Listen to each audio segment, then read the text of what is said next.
Okay, so The Reckoning, which is a new Diddy documentary, will stream on Netflix on December 2nd, and it will be brought to us by 50 Cent. So 50 Cent is the executive producer of the documentary, and then Alexandria Stapleton, who's an award-winning director, is also helping him bring this project to Netflix. Now, today, this morning, 50 Cent in Alexandria will be on Good Morning America. That goes live at 8 a.m. And we'll actually be revisiting once they're actually live so that we can kind of talk about what they're talking about and some exclusive details just around the full situation and looking at things from both sides, from Diddy's side, but also 50 Cent's side. So we'll be back with some more exclusives in the next hour. But the background and the premise of this documentary is basically, it's supposed to be a conversation about how the industry puts celebrities on a pedestal, and when you do that, what this means. Mm-hmm. So Alexandria Stapleton says this isn't about the story of Sean Combs or the story of Cassie or the story of any of the victims or the allegations against him or the trial. Ultimately, this story is a mirror reflecting us as a public and what we are saying when we put our celebrities on such a high pedestal. Now, I'm gonna be honest with y'all, a lot of people thought that 50 Cent was kind of like just trolling when he was talking about doing this documentary. I thought he was too. I didn't really know, because you just never know with 50 Cent, but for Netflix to be the platform that he's doing it on, when I saw it, I was like, oh, wow, okay. Only because Diddy has come after other places that have done documentaries. So he's currently suing, and this has been since February, for $100 million, NBC, Peacock, over a documentary that they did where his team alleges that they didn't vet a lot of the claims in the documentary.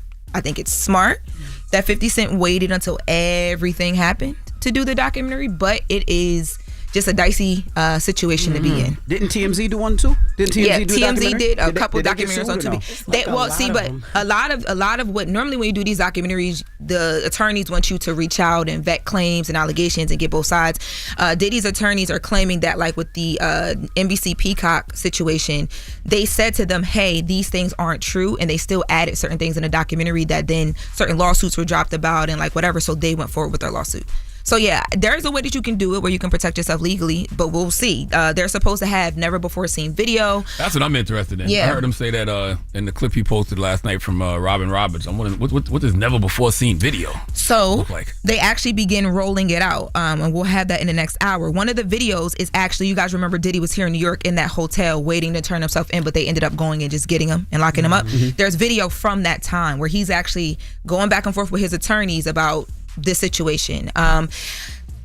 So this one's going to be a really close look as we figure out what it was like as Diddy was heading to jail. So we'll be back with more in the next hour. So that's what it's about? Diddy when he's headed to jail? It's a timeline. So I'm assuming it's going to start when the claims first started, because they do mention Cassie. Don't assume. Do you know?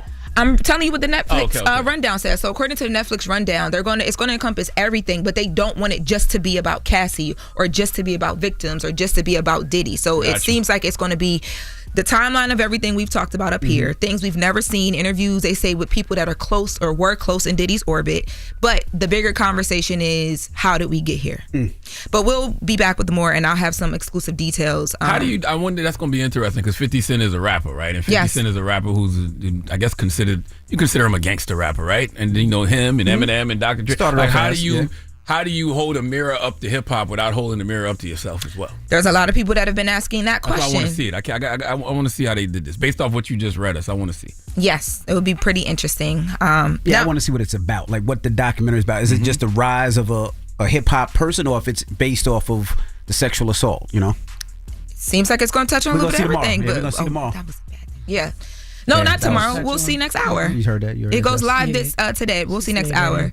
Now, in other news, taking a completely different turn. The documentary comes out today. The interview drops today, but the documentary actually comes out tomorrow. Yeah, but you'll see some of the video. Yeah, December 2nd. But you'll see some of the video. They gave it exclusively to GMA. I know, because I tried to get it for us, but they said they couldn't because they had a situation with GMA already.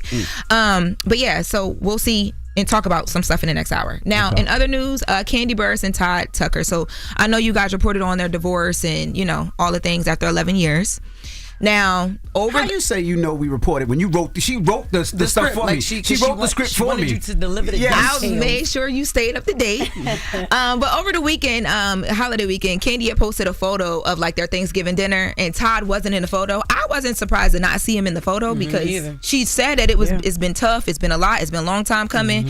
But she came in the comments and said before anybody starts anything, he was here for Thanksgiving dinner, but he didn't stay for the photo. His daughter is like the daughter that he had prior to Kandi is in the photo.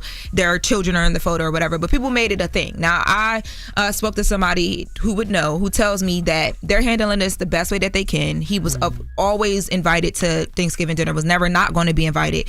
And people want to make it very salacious and, you know, whatever because they've been together for so long, but it's not that. I also saw a photo circulating of like, there's like a baby that was supposed to have happened, and that's why they 100% not true from what I'm told. So yeah. When people explain themselves to social media, are they doing this because they really want to clear the air, or are they just doing this for their own engagement? Because I can't believe that people sit around and be like, "I'm going to tell everybody why he didn't come to Thanksgiving dinner." Like, well, he came. But she just explained herself and said, "Why you got to explain it to people?" You don't know none of these people. Like, what is the point? I don't understand. I really don't understand that line. And I'm actually shocked that Kandi did that. Well, I'm not because Kandi always, you know, she does her what is it? Speak on it. I mean, so is she doing it for her own engagement, or because she really cares about what people think?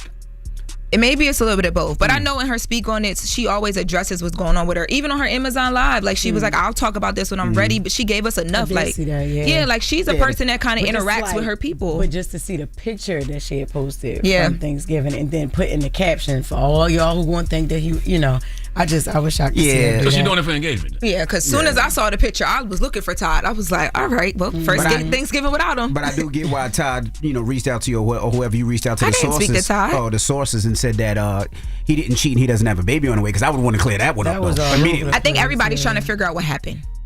Yeah, and wrapping up, everybody's trying to figure out what happened. We still don't know. I didn't get that answer to that question, but from what I was told, don't want nobody to know nothing about your own life. You can know what you want to know. Oh, we're going to open up the phone lines next hour. 800-585-1051. We're going to ask about, you know, when you're dating with somebody, is it okay to pop the question? Do we go together? Do we go together? Yeah, like, you might write her a note with the boxes to check yes, no, or maybe. How you know I didn't get a note too? You should be proud of that. We're going to talk about that in a little bit, but we got Donkey today up next. What we talking about? Before after the hour, I'm spinning the block because I should have did this last week, but I need Joel Santana to come to the front of the congregation. We'd like to have a word with him. You doing it now? Yes, I am. All right. I'm not mad. We'll talk about it. Kids ain't been reading all Thanksgiving break. God. We'll get to it next. It's the Breakfast Club. Good morning. Hold up. Every day I wake up. Wake your ass up. The Breakfast Club. Y'all finished or y'all done?